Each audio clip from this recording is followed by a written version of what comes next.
আসসালামু আলাইকুম। আপনারা কিভাবে বিকাশের কুপন ব্যবহার করবেন সেটা আজকে দেখিয়ে দিব। অনেকে হয়তো কুপন ব্যবহার করতে জানেন না। তো কিভাবে সঠিক নিয়মে কুপন ব্যবহার করবেন এবং কুপনের টাকাগুলো নিবেন সেটা দেখিয়ে দিব। এখানে হচ্ছে আপনাদের বিকাশে যে কুপনটা আছে, কুপন অপশনে ক্লিক করবেন।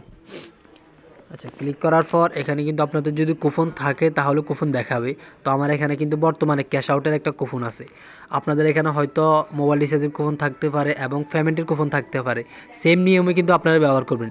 আমি যেভাবে ক্যাশ আউটের কুপনটা ব্যবহার করব, সেম নিয়মে আপনারা পেমেন্টের কুপন এবং মোবাইল রিচার্জের কুপন ব্যবহার করবেন।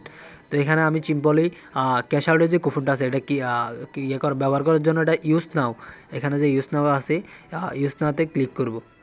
আচ্ছা, ক্লিক করার পর কিন্তু আমাদেরকে ক্যাশ আউটের যে ইন্টারফেস আছে এখানে চলো নিয়ে আসবে। তো আপনারা ধরেন ক্যাশ আউটের এটা ব্যবহার করার জন্য ক্যাশ আউট নাম্বার দিবেন। তো আমার এখানে কিন্তু একটা ক্যাশ আউটের নাম্বার আছে। তো আমি এখন যে আমার যে ক্যাশ আউটের কুপনটা দিয়েছে এখানে হচ্ছে 2000 টাকা যদি আমি ক্যাশ আউট করি তাহলে আমার কোনো চার্জ লাগবে না। আমার যে খরচটা আছে 37 টাকা এটা কিন্তু কুপনের ব্যবহার হয়ে যাবে। এই যে কুপন আছে এখানে কুপনের মাধ্যমে ব্যবহার হয়ে যাবে।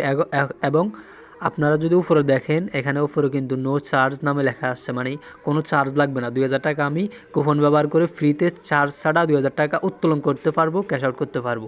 ঠিক আছে। তো এখন যদি আমি পিন দিয়ে দিই। আচ্ছা, পিন দিয়ে দেওয়ার পর পিন দেওয়ার পর কিন্তু আমার 2000 টাকা কিন্তু কোনো চার্জ ছাড়া চলে আসবে। আমার মানে কোনো চার্জ লাগবে না। আমার এখান থেকে বিকাশ থেকে কোনো চার্জ কাটবে না।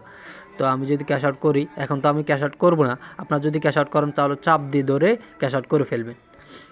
যদি ভিডিওটি ভালো লাগে অবশ্যই লাইক, কমেন্ট, শেয়ার করবেন এবং আমাদের ইউটিউব চ্যানেলটি সাবস্ক্রাইব করবেন।